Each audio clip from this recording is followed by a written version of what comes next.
نہ ان کے پاس سویلینز کے پاس اختیار ہے اور نہ ہی ان کے پاس مینڈیٹ ہے. ایک ہائبرڈ نظام جس کو دوگلا نظام کہتے ہیں وہ پاکستان میں چل رہا ہے. آپ وزیر دفاع سے کیا پوچھیں گے؟ اس کی حیثیت ہی کوئی نہیں ہے. وہ ایک فیصلہ بھی نہیں کر سکتا. وہ تو ایک فوج کے چھوٹے موٹے معاملے کے اندر کسی کپتان یا کسی لیفٹیننٹ سیکنڈ لیفٹیننٹ لیول کے اوپر بھی بیچارہ کوئی فیصلہ نہیں کر سکتا. وزیر دفاع کی تو اوقات ہی کوئی نہیں ہے. اس سے بیچارے سے آپ کیا حساب مانگیں گے جب اختیار ہی نہیں ہے؟ پھر وزیر خزانہ کی کوئی اہمیت نہیں ہے کیونکہ معیشت تو ساری کی ساری عاصم منیر صاحب چلا رہے ہیں. SIFC بنائی ہے, ہر جگہ پہ ایک جرنیل بٹھایا. تو جس طریقے سے عاصم منیر صاحب معیشت کو کنٹرول کر رہے ہیں, جس طرح انہوں نے بڑے بڑے دعوے کیے کہ یہاں سے پاکستان اونچی اڑان کی طرف جائے گا, تو یہ آپ کس طریقے سے ایک وزیر کے کھاتے میں ڈال سکتے ہیں؟ ویسے بھی آپ اس سے پوچھ نہیں سکتے. وزیر خزانہ فوج کا اپنا آدمی ہے, وہ آپ کی کابینہ کا بندہ نہیں ہے, نہ آپ اس کو پہلے جانتے تھے. پھر وزیر داخلہ سے آپ سوال کر نہیں سکتے, وہ تو جناب آپ کو 2 منٹ میں سیدھا کر دیتا ہے. وزیر داخلہ محسن نقوی, آپ کو پتا ہے ان کی تعلق داری ہے فیلڈ مارشل عاصم منیر کے ساتھ. اس بنیاد کے اوپر وہ خود بھی ایک ڈکٹیٹر بنے ہوئے ہیں, تو ان سے تو آپ سوال کر نہیں سکتے. تو رانا ثناء اللہ صاحب خود بھی کہہ چکے ہیں کہ بڑی مہربانی محسن نقوی صاحب کی کہ انہوں نے وزیر اعظم بننا پسند نہیں کیا. پھر خارجہ پالیسی میں آپ اسحاق ڈار سے کیا پوچھیں گے بیچارے سے؟ نہ کوئی لینا نہ کوئی دینا خارجہ پالیسی سے. ساری خارجہ پالیسی تو عاصم منیر صاحب چلا رہے ہیں, سارے دورے وہ کرتے ہیں, ہر جگہ ملاقاتیں وہ کرتے ہیں. یہ تو خانہ پوری کے لیے وزیر خارجہ رکھا ہوا ہے. یہ بیچارہ کیا جواب دے گا وزارت خارجہ کے حوالے سے؟ تو وزارت اطلاعات جو ہے وہ سارا کا سارا ISPR کنٹرول کر رہا ہے. پاکستان کے میڈیا کو پاکستان کی انٹیلیجنس ایجنسیاں کنٹرول کر رہی ہیں. یہ تو ایک اشتہار دینے والا ڈپارٹمنٹ ہے. وزارت اطلاعات سے آپ کیا پوچھیں گے؟ تو یہ بیچارے وزراء کے ساتھ زیادتی ہے کہ انہیں اختیار دیتے کوئی نہیں, بعد میں ان سے پوچھتے ہیں کہ آپ نے کیا کیا, آؤ 2 سال ہو گئے بیٹھ کر حساب دو. پاکستان کا تجارتی خسارہ مزید بڑھ گیا ہے. یہ میرے سامنے خبر موجود ہے, BBC کے اوپر یہ خبر چھپی ہے. یعنی حالات یہاں تک پہنچ گئے ہیں کہ اب یہ کیبنٹ کو کہہ رہے ہیں کہ حساب کتاب دو. پہلے آپ قوم کو تو حساب دیں کہ آپ نے کیا کیا. شہباز شریف صاحب سے گندا نظام حکومت ہم نے آج تک پاکستان میں کسی ڈکٹیٹر کو بھی چلاتے ہوئے نہیں دیکھا. اتنا کمزور حکمران جس کے پاس کسی چیز کی کوئی کمانڈ نہیں ہے, اور ایسا حکمران جو صرف سلوٹ کرنے کے لیے, تعریفیں کرنے کے لیے, جوتے پالش کرنے کے لیے, اس سے پہلے ہم نے نہیں دیکھا. وفاقی ادارہ شماریات کی جانب سے جاری کیے گئے اعداد و شمار کے مطابق اپریل 2026 میں ملک کا تجارتی خسارہ 4.07 ارب ڈالر تک پہنچ گیا, جو گزشتہ سال کے اسی مہینے کے مقابلے میں لگ بھگ 19% سے زیادہ ہے. یہ میں کوئی عمران خان کے دور سے موازنہ نہیں کر رہا خسارے کا, میں انہی کے دور سے موازنہ کر رہا ہوں خسارے کا, اور یہ اپنے ہی دور کے ریکارڈ توڑتے چلے جا رہے ہیں. یعنی ماہانہ بنیاد پر خسارے میں 43.5% اضافہ ریکارڈ کیا گیا, جو بیرونی شعبے پر بڑھتے ہوئے دباؤ کی عکاسی کرتا ہے. پاکستان میں برآمدات میں وہ انہوں نے بیڑا غرق کیا, پاکستان کی ساری انڈسٹری انہوں نے تباہ کر دی. جو بڑے بڑے سرمایہ کار ہیں وہ پاکستان سے بھاگ گئے, جو رہ گئے ہیں وہ بھاگنے کی تیاری کر رہے ہیں, اور انہیں کوئی ہوش نہیں آ رہا کہ یہ پاکستان کے ساتھ کس قسم کا مذاق کر رہے ہیں. اب آ جائیں ناظرین ذرا کچھ انٹرنیشنل خبروں کی طرف. تو سب سے پہلے جو خبر میں آپ کو بتاتا ہوں وہ یہ ہے کہ رپورٹ ہوا جو انٹرنیشنل میڈیا میں, گو کہ اس کی تصدیق ایران نے نہیں کی, لیکن معاملہ ہوا کیا وہ ذرا سمجھ لیتے ہیں. آبنہ ہرمز کو امریکہ زبردستی کھلوانا چاہتا ہے, لیکن ایران کا یہ دعویٰ ہے کہ امریکہ آبنہ ہرمز کو کھلوانے سے زیادہ ایران کو اکسانے کی کوشش کر رہا ہے. اور یہ کچھ بین الاقوامی ایکسپرٹس بھی کہہ رہے ہیں کہ امریکہ یہاں پہ دوبارہ جنگ شروع کر سکتا ہے. اب ایسے میں انٹرنیشنل میڈیا میں رپورٹ ہوتا ہے کہ ایران نے UAE پہ حملہ کر دیا, اور یہ خبر آتی ہے کہ ایران نے کوئی 4 میزائل یا ڈرون مارے ہیں UAE کے اوپر, اور UAE نے انٹرسیپٹرز کے ذریعے سے ان کو ناکام بنایا. پھر فجیرہ کی بندرگاہ کے اوپر کوئی آگ لگی ہے, اس کے مناظر بھی شو کیے گئے, اور بین الاقوامی میڈیا نے اور مغربی میڈیا نے اس کے اوپر کافی کوریج کی ہے. مگر ایران نے اس کی تردید کر دی ہے. ایران نے کہا جی ہم نے UAE کے اوپر کوئی اٹیک نہیں کیا, بلکہ انہوں نے فجیرہ میں تیل کی تنصیبات پر حملے کی تردید کرتے ہوئے کہا کہ یہ امریکی فوجی کارروائی ہے, یہ سب زبردستی جہازوں کی نقل و حرکت کو بحال کرنے کی وجہ سے ہوا ہے. واشنگٹن جو ہے وہ فوجی مہم جوئی بند کرے. اب اس کو ذرا آپ سمجھیں کہ 2 طرح کے سٹیٹمنٹ ہیں میرے پاس, ایک امریکہ سے اور ایک ایران سے. ان سٹیٹمنٹس کے اندر نا ساری کہانی ہے. سب سے پہلے تو آپ یہ دیکھیں کہ جو سینٹ کام کے کمانڈر ہیں ایڈمرل بریڈ کوپر, یہ کیا بیان دے رہے ہیں, اور ان کے بیان سے کیا خبر نکلتی ہے اور سچویشن آپ کو کیسے سمجھ آتی ہے.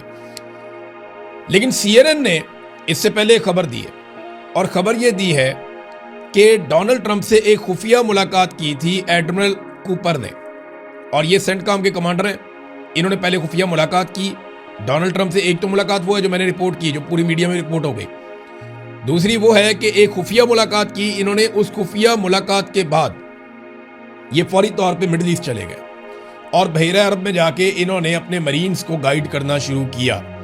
اب وہ جو سٹیٹمنٹ دے رہے ہیں یہاں سے خطے میں سے، وہ کیا کہہ رہے ہیں مڈل ایسٹ میں سے؟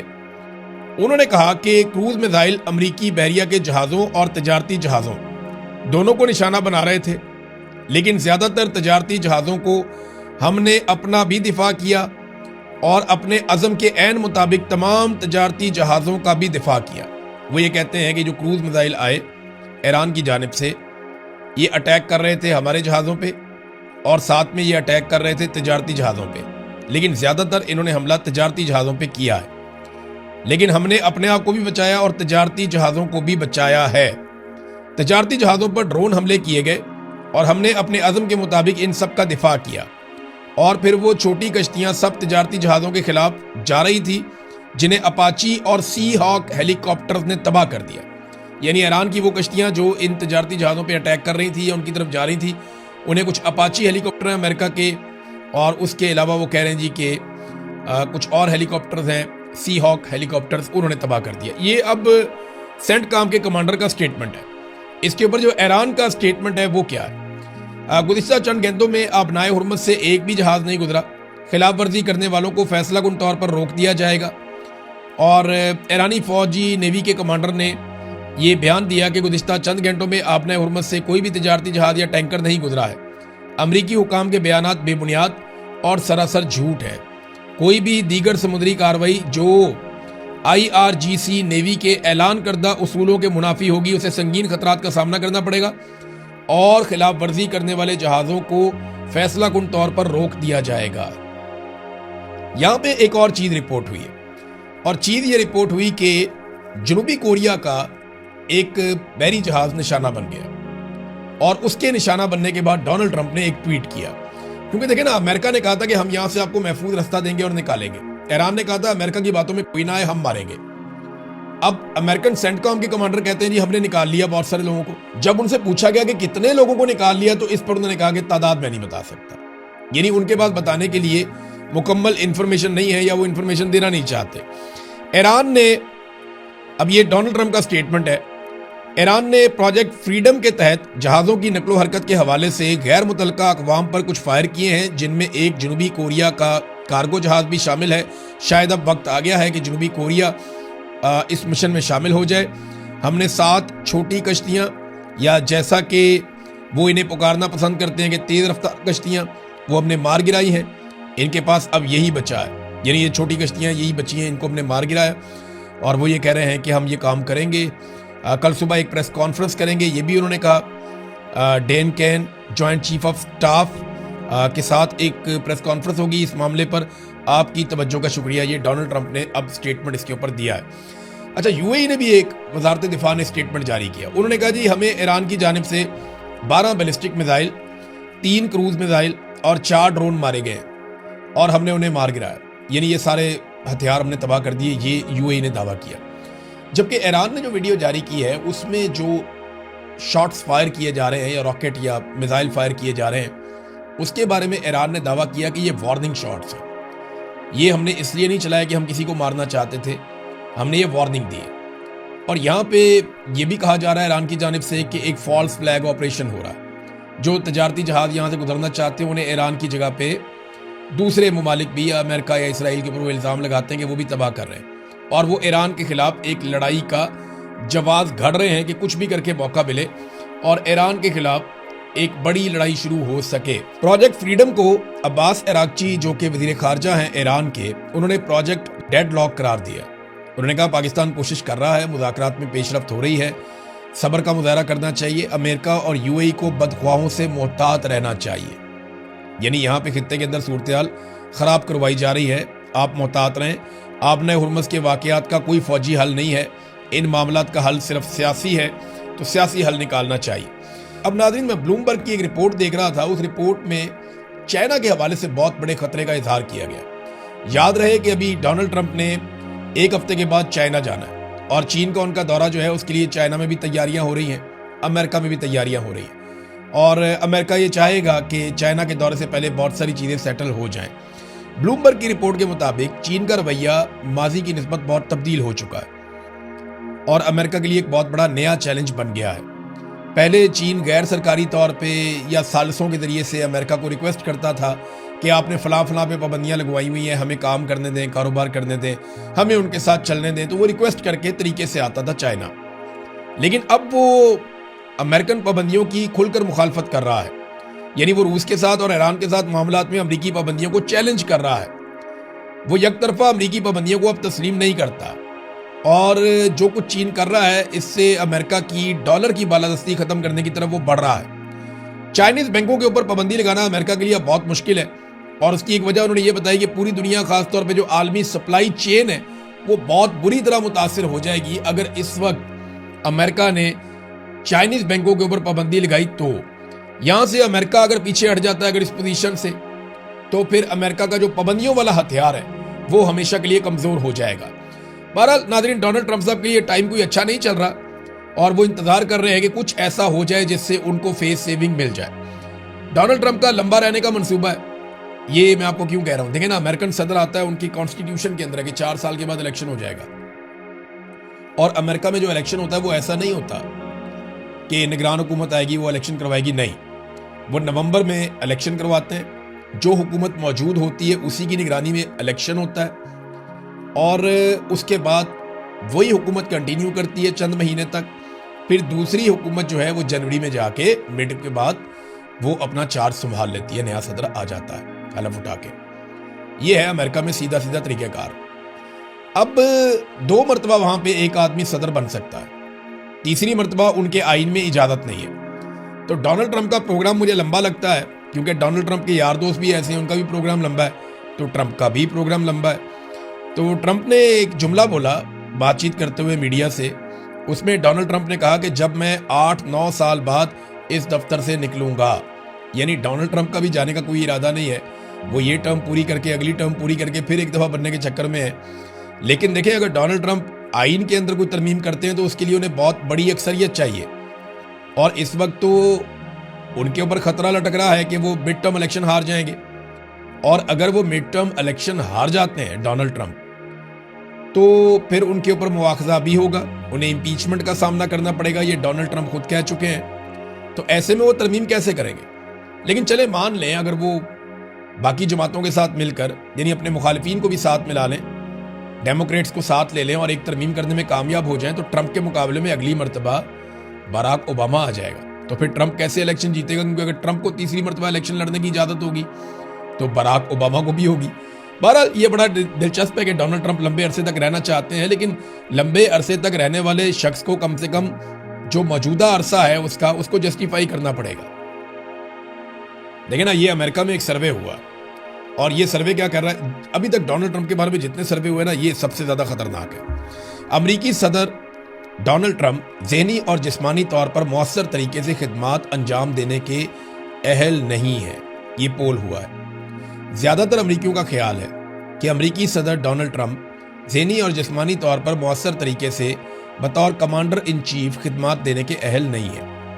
واشنگٹن پوسٹ اور T V channel ABC news اور ایپسوس پول میں 59% یعنی لگ بھگ 60% امریکیوں کی رائے ہے کہ صدر ٹرمپ کی ذہنی صلاحیت ایسی نہیں جو ملک کی قیادت کے لیے درکار ہے, اور نوجوانوں کی بہت بڑی تعداد ہے جس نے یہ بات کی ہے.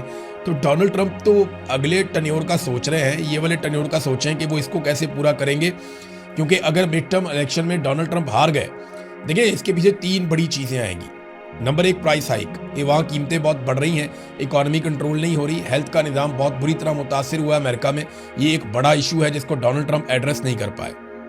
نمبر 2 ایپسٹین فائل, جنہوں نے ڈونلڈ ٹرمپ کو ہلا کر رکھ دیا, اور یہ فائلز آنے والے دنوں میں یا مڈ ٹرم الیکشن سے پہلے ڈونلڈ ٹرمپ کے مخالفین 2 ماہ تک ان کو شدید طریقے سے اٹھائیں گے, اور اگلے الیکشن میں بھی اٹھایا جائے گا. ڈونلڈ ٹرمپ تو اگلے الیکشن میں ہوگا نہیں, تو یہ مڈ ٹرم الیکشن میں اس کا پورا فائدہ ضرور اٹھائیں گے. تو ایپسٹین فائل کا معاملہ بھی آئے گا. یہ دو چیزیں ہو گئیں. اور تیسری چیز جو ایران کے اوپر ایک چڑھائی کی ڈونلڈ ٹرمپ نے، اس نے امریکہ کے لیے جو شرمندگی پیدا کی اور عالمی سطح پہ امریکہ کو جو تنہائی کا پہلی مرتبہ سامنا کرنا پڑا، ان چیزوں کو اگر آپ اکٹھا کر کے دیکھیں تو ڈونلڈ ٹرمپ کے لیے آنے والا پولیٹیکل وقت کوئی اچھا نہیں ہے، وہ ڈرانے خواب کی طرح ہے. لیٹس سی کیا ہوتا ہے. پاکستان میں بہرحال آج بڑا امتحان ہے. دیکھتے ہیں پاکستان تحریک انصاف کے لوگ عمران خان کے لیے آتے ہیں یا نہیں آتے. ان کی بہنوں کی کال پہ اب تک کے لیے اتنے. اپنا خیال رکھیے گا، اپنے اس چینل کا بھی. اللہ حافظ.